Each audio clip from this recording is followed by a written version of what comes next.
Ya, berhentilah dan kerjakan tugasmu, teriak Ian kesal. Sejak 15 menit yang lalu, Taeyong terus mengganggu Ian yang berkonsentrasi mengerjakan tugas kampusnya. Taeyong masih asyik menggulung-gulung rambut Ian di jemarinya meski gadis itu sudah berteriak berulang kali agar berhenti. Ian dan Taeyong bukan saudara kandung meski keduanya sangat akrab. Atau sepasang kekasih karena keduanya selalu bersama dimanapun mereka yang bersahabat yang mengenal satu sama lain sejak kecil dan terjebak di kisah cinta yang bertepuk sebelah tangan.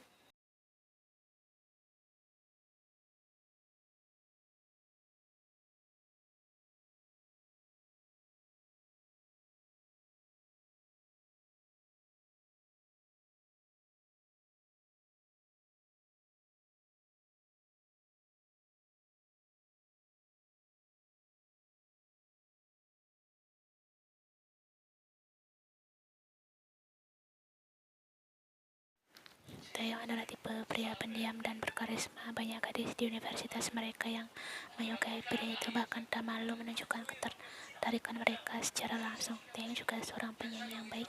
Suaranya yang berat saat merdu saat bernyanyi, hal itu yang selalu membuat Ian lulus dan sedang merajuk kepadanya.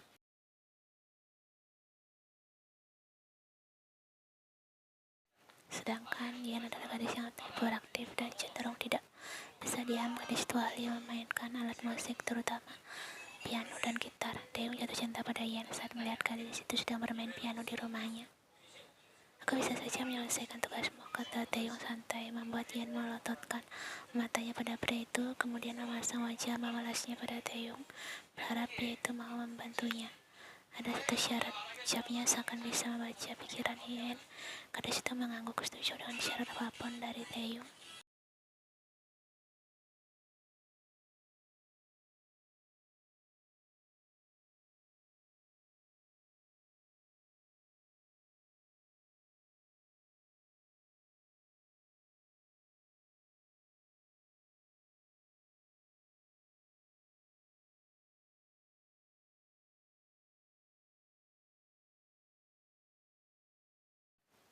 Apa syaratnya? Tanya Ian penasaran. Taeyong tidak menjawab pertanyaan itu. Dia hanya menampilkan senyum lebar dan wajahnya yang menurut Ian benar-benar menggelikan.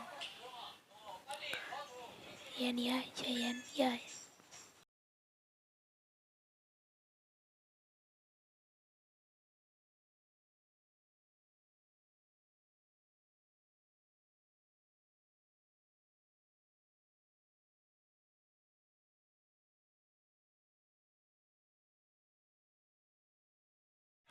Guys, berhentilah berteriak, aku sudah bangun, balas Ian ketus. Setelah memastikan Ian menuju kamar mandi, Taeyong pun bersiap-siap berangkat ke kampus. Dia sudah berdiri di depan pagar rumah Ian menunggu. Gadis itu dia memegang sandwich di tangannya yang akan diberikan untuk Ian. Taeyong sangat tahu kebiasaan gadis itu setiap pagi yang selalu melewatkan sarapannya. Tak lama kemudian Ian keluar dari rumah lalu mendekati Taeyong sembari memasang sepatunya.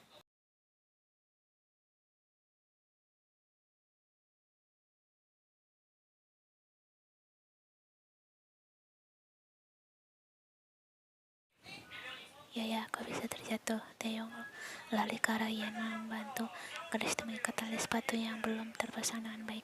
Sedangkan Ian menikmati roti yang disodorkan ke mulutnya oleh Taeyong. Gue mau, ucap Ian saat Taeyong selesai mengikat tali sepatunya.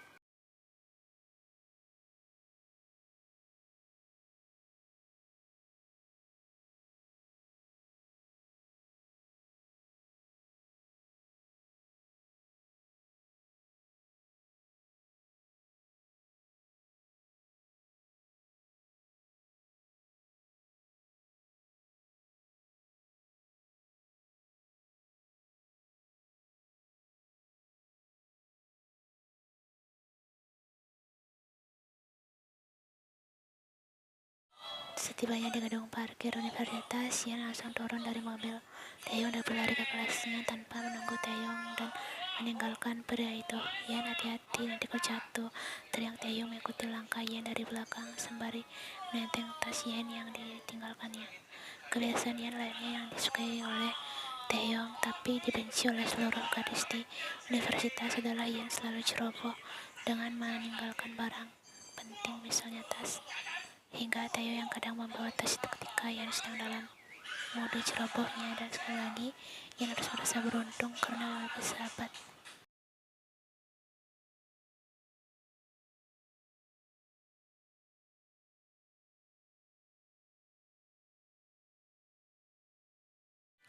Apa kau melihat Taeyong sampai pagi ini? Dia sangat tampan, salah seorang gadis memuji Taeyong yang memang idola Kyuwei.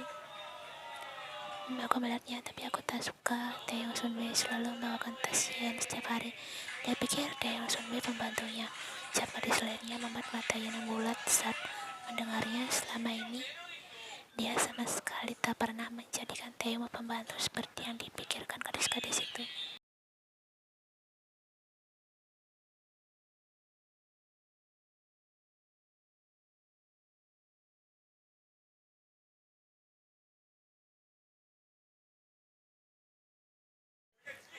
Yan keluar dari bilik toilet dan berjalan mendekati cermin di mana gadis-gadis itu membicarakannya. Yan beredam keras membuat mereka yang sedang Annyeonghaseyo Sunbenim, sapa dua gadis sialan itu sambil membungkuk. Yan hanya tersenyum tipis kemudian keluar dari toilet.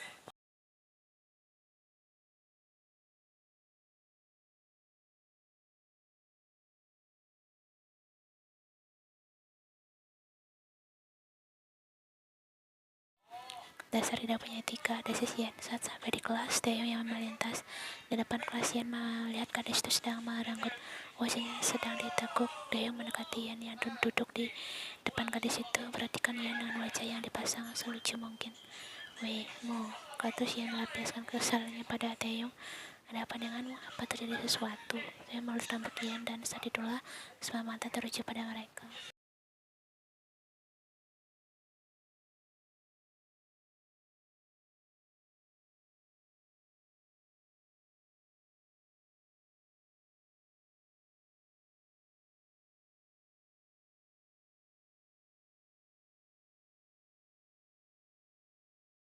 Entahlah, jawab Yan asal tidak menoleh ke arah Taeyong yang sejak tadi menatapnya penuh tanya. Taeyong kembali ke kelas saat Namjoon memanggilnya dari depan pintu kelas. Sampai ketemu 2 jam lagi, jawab Taeyong setelah mencium puncak kepala Yan sekilas, membuat beberapa pasang mata menatap mereka iri.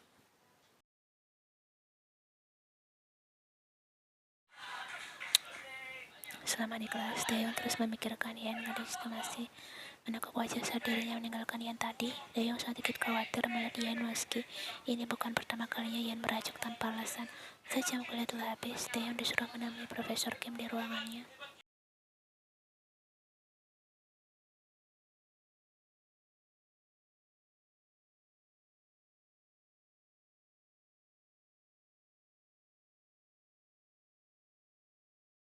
Yan hanya mengangguk dan melangkah menuju kafeteria.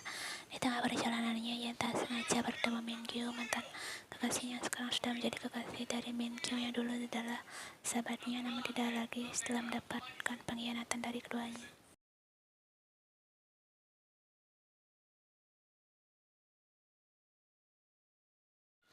Berhentilah ikut campur urusanku, Taeyong. Siapa yang ketus saat Taeyong terus mencampuri urusan percintaannya bersama Min-kyu.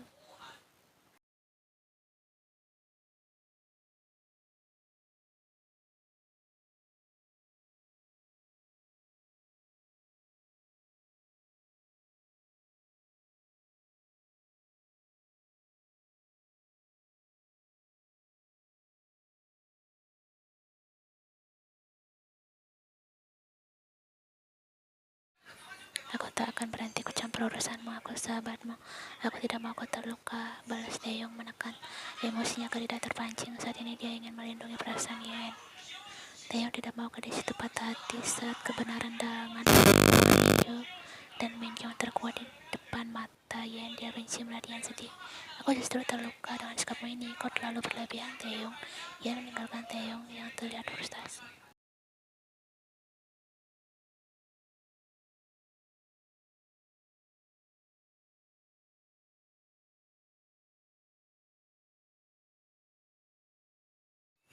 Ya, jujur saja ada yang patah hati ketika setahun lalu Yan dengan mata berbinar datang menemuinya dan mengatakan jika dia baru saja berkencan dengan Min-kyu.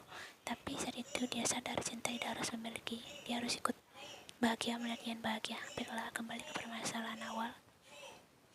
Baru saja Taeyong hendak menghampiri Mingyu, seorang gadis menghampiri pria itu dan mencium bibir Mingyu karena pencahayaan yang gelap dan gadis itu posisinya membelakanginya. Taeyong jadi tidak bisa memastikan siapa gadis itu. Hingga akhirnya Mingyu menarik gadis itu ke pangkuannya. Shin Min-kyung, benarkan dugaannya? Selama ini ada yang tidak beres dengan mereka. Awalnya Taeyong ingin menghampiri mereka dan minimal mengajar Mingyu.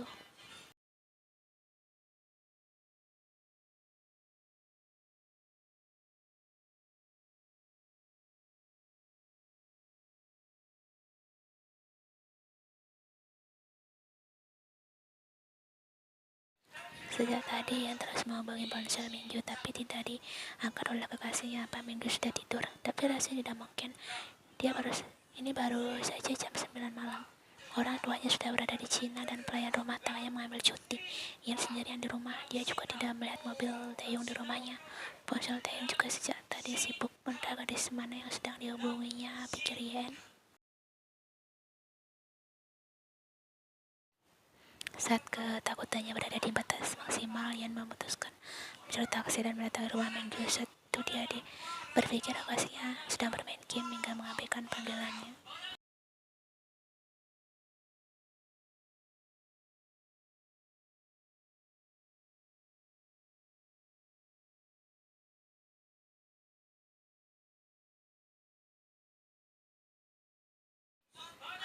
Mingyu terus merajuk hebat. Suara kepada terus keluar dari mulut Mingyu. Keduanya tak sadari di sana ada mata yang sedang memperhatikan kegiatan panas itu. Yan berdiri di depan pintu kamar yang tidak tertutup sambil membuka mulutnya agar suara tangisannya tidak didengar.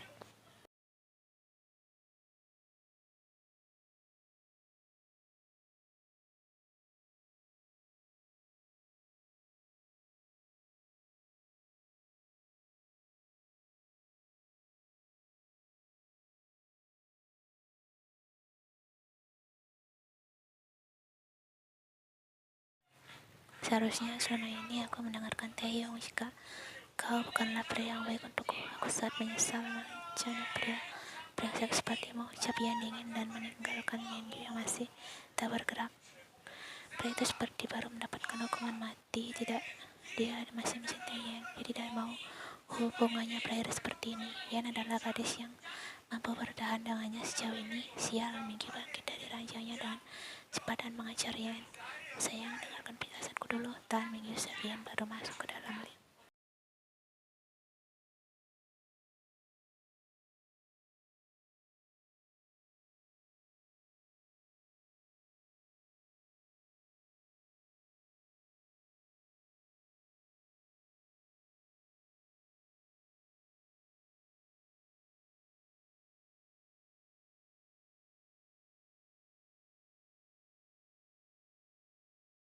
Saat ini Yan tidak sengaja bertemu dengan Mingyu. Dia selalu menghindar, atau lebih tepatnya saling menghindar satu sama lain. Bagi Yan, melihat wajah Mingyu adalah hal yang sangat menyakitkan untuknya. Yan ya, panggil Mingyu saat Yan melewatinya begitu saja tanpa menoleh ke arahnya. Jujur saja Mingyu masih mencintai Yan. Saat itu dia sangat kilaf karena dengan mudahnya terperangkap dengan pesona Mingyu yang sebenarnya jauh dibanding dengan Yan.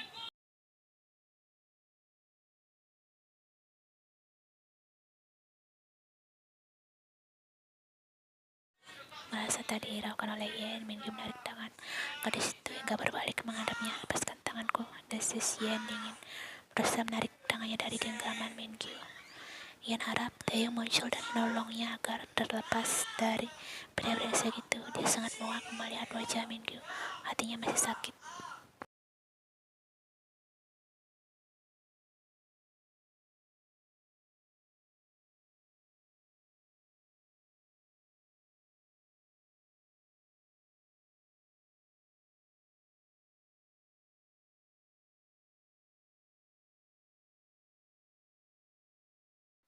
Lepaskan tangan Yen selagi aku memintamu baik-baik. Dia macam keram tangan Mingyu menggenggam kuat tangan Yen dengan tatapan tajam dan nada dingin. Baru itu Yan melihat wajah Teh yang begitu serius selama mengenal pria itu. Yan bergidik ngarisan melihat dua pria di depannya saling menatap tajam. Dia tidak mau Teh yang membuang-buang waktu untuk berkelahi dengan pria brengsek seperti Mingyu. Aku mohon lepaskan tanganku Mingyu, pinta Yan pelan. Setelah sekian lama Mingyu tidak mendengar namanya disebut Yan, dan hari ini dia mendengar namanya untuk memintanya melepaskan gadis itu.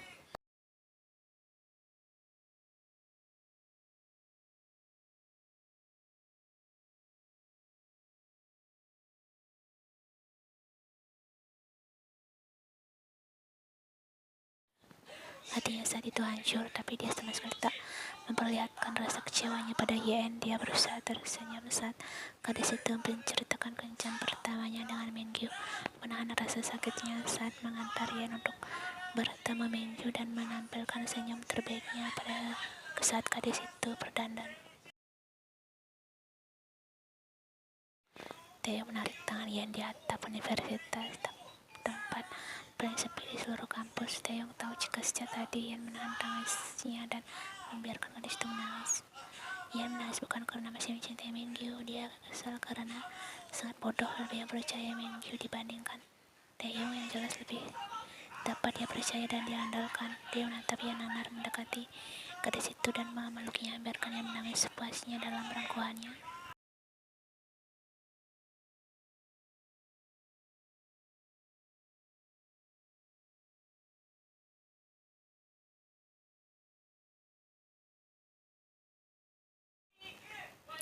Saat jam kuliah Taeyong berakhir, dia masih menunggu Yen yang harus melanjutkan kelas prakteknya sambil menunggu Taeyong menuju ruang musik. Tapi baru saja dia sampai di depan pintu, Taeyong mendengar alunan musik dari ruangan menarik perhatiannya dan memutuskan melihat lebih dekat. Taeyong masuk ke dalam ruangan melihat seorang gadis tengah bermain piano dan sangat indah.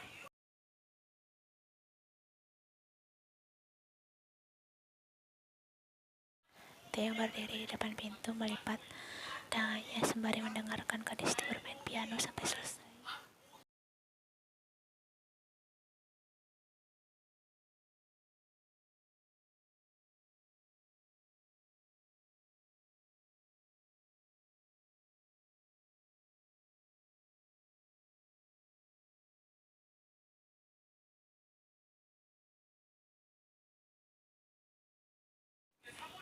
Yowasio, Taeyong sih. Nih, siapa ini? Bukankah ini yang jatuh pingsan? Dia dibawa ke ruang kesehatan. Taeyong menutup panggilannya dan berlari menuju ruang kesehatan kampus. Di dalam sana, Yan terbaring dengan selang infus di tangannya. Wajahnya pucat, keringat dingin di pelipisnya. Taeyong masuk ke dalam ruangan itu.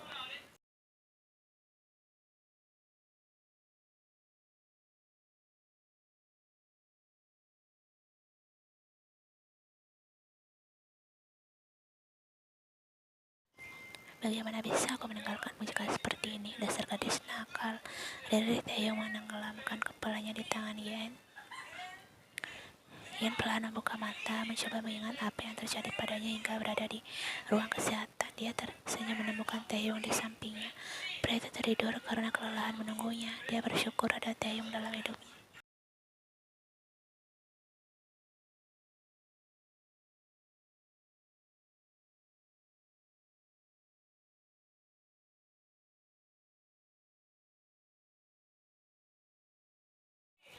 Taeyong, panggil Yan pelan mengelus kepala Taeyong yang berada di tangannya. Kau sudah sadar? Tanya Taeyong saat mendengar suara Yan memanggilnya. Pria itu sangat panik. Baru saja Taeyong akan memanggil perawat. Aku baik saja Taeyong, ayo pulang, ucap Yan. Taeyong hanya menatap tanpa mengatakan apapun, tapi jelas sekali di mata pria itu jika dia mengkhawatirkannya. Kau benar-benar sudah sehat, meyakinkan Taeyong sekali lagi.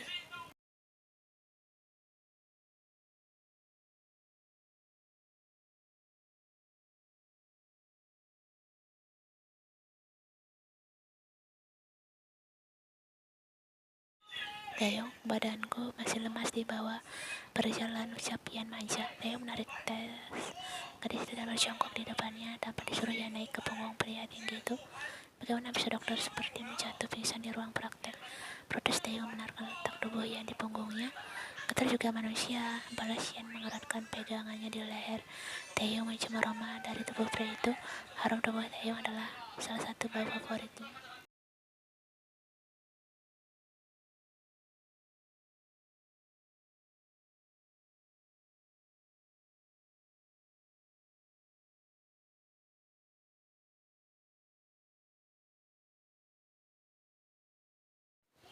Ian kembali tidur sepanjang perjalanan. Taeyong menyetir dengan pelan, tidak mau membuat tidur Ian terusik.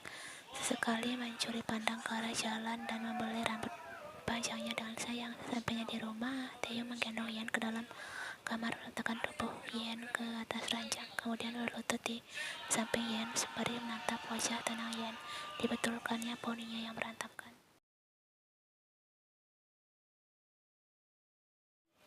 Selamat malam Ian, ucap Taeyong mengucap puncak kepala Ian cukup lama. Saat pintu kamar yang tertutup, Ian membuka matanya sejak tadi. Dia tidak tidur dan sadar jika Taeyong memperhatikannya.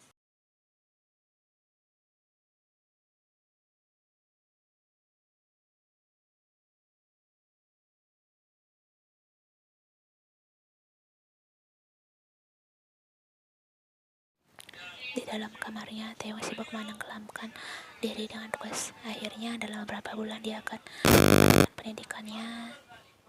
Sebenarnya Taeyong tidak memiliki kelas di kampus. Dia beralasan datang hanya karena ingin berlama-lama bersama Yen.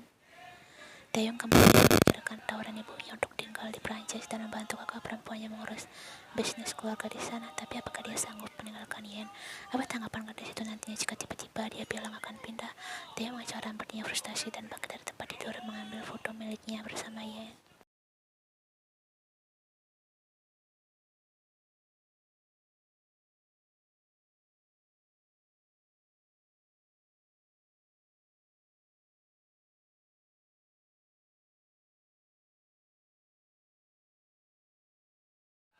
Begitu yang keluar dari rumah dan mampirinya, Taeyong membuka jaket tebalnya dan memasangkannya pada Yen serta memberi sarung tangannya. Taeyong berjongkok di depan gadis itu, mengikat tali sepatah apapun. Jantung Yen berdegup kencang saat Taeyong mendekatkan wajahnya sembari mengacungkan jaket tebal yang dipakainya.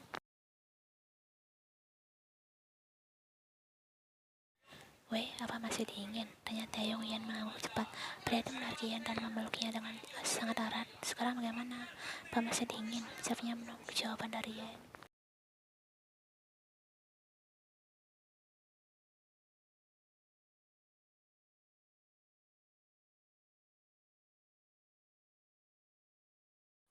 Hari ini Taeyong hanya mengantar Yen ke kampusnya. Dia ada janji dengan kakaknya untuk bertemu di kantor keluarganya. Taeyong sudah mengambil keputusan. Dia akan menerima tawaran Oma tinggal di Prancis. Memang bukan pilihan yang tepat untuk berhubungan dengan Yen. Hanya saja keluarganya sedang membutuhkannya. Dia tidak mungkin menolak dia, anak laki-laki satu-satunya. Jadi kau akan kembali ke Prancis? Tanya arah kakak Taeyong. Ya, seperti ucapan sudaku, jawab Taeyong sambil menyesap kopinya.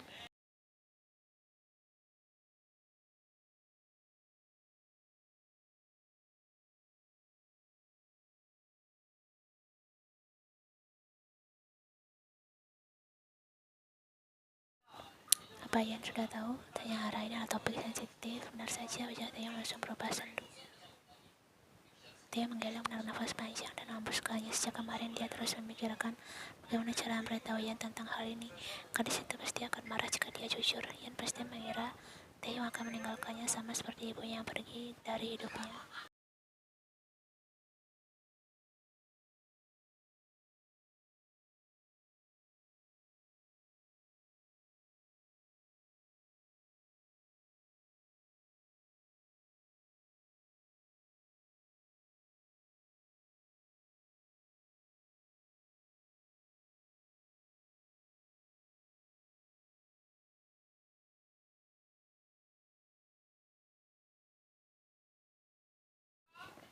Kau bisa membawanya ke Prancis setelah Yen menyelesaikan pendidikannya. Sekarang fokuslah dirimu membantu Oma dan Apa mengurus perusahaan. Lanjut Hara memberi masukan.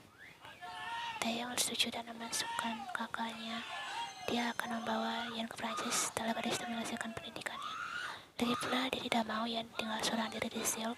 Ayahnya sangat sibuk, jarang sekali terlihat di rumah.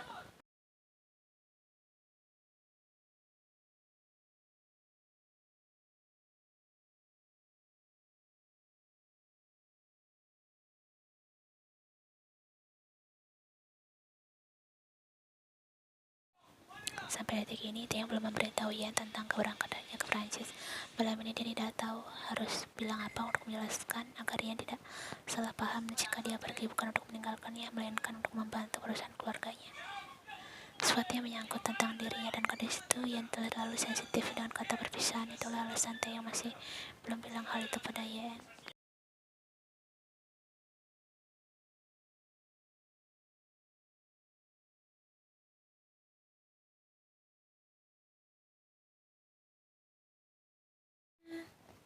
Maaf, aku harus pergi. Aku akan menghubungimu lagi nanti. Dah. Sabian telah mencium pipi Taeyong. Gadis itu terburu-buru dan Taeyong tidak diberi kesempatan berpamitan. Incheon International Airport. Taeyong tiba di bandara untuk berangkat ke Prancis. Sejak tadi dia terus menghubungi Yen, tapi ponsel gadis itu tak bisa dihubungi sama sekali. Yen pasti sedang di dalam ruang operasi.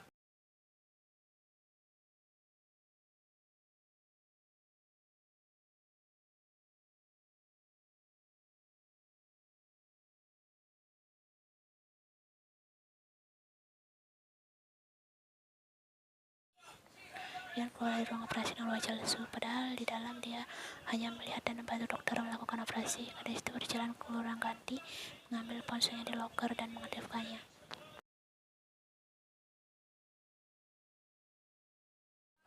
Yen mengerutkan dahinya. Tumben Taeyong menghubunginya di saat pria itu tahu dirinya sedang di ruang operasi. Yen balik menghubungi Taeyong, tapi ponsel pria itu sudah tidak aktif. Oh ya, ucap Yen saat suara operator itu terdengar.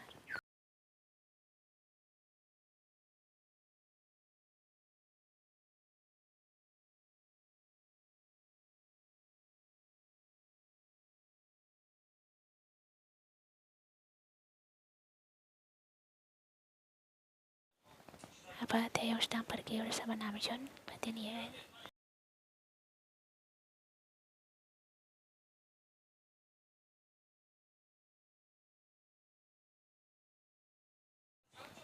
Sejak terakhir kali Yen bertemu dengan Taeyong di wisuda pria itu, sampai saat ini dia tidak pernah melihat Taeyong lagi. Setiap hari dia menelpon, tapi ponsel Taeyong masih saja tidak aktif. Dia menunggu Taeyong depan rumahnya berharap tiba-tiba pria itu pulang, tapi hasilnya nihil. Hingga saat ini Taeyong tidak muncul di depannya. Apa Taeyong pergi sama seperti saat Oma meninggalkannya? Tapi kenapa Taeyong pergi tanpa sepatah kata pun? Apa Taeyong benar bosan ada di sampingnya? Apa dia sangat memuakkan hingga pria itu tidak mau bertemu dengannya lagi? Masih banyak pertanyaan yang bersarang di kepalanya.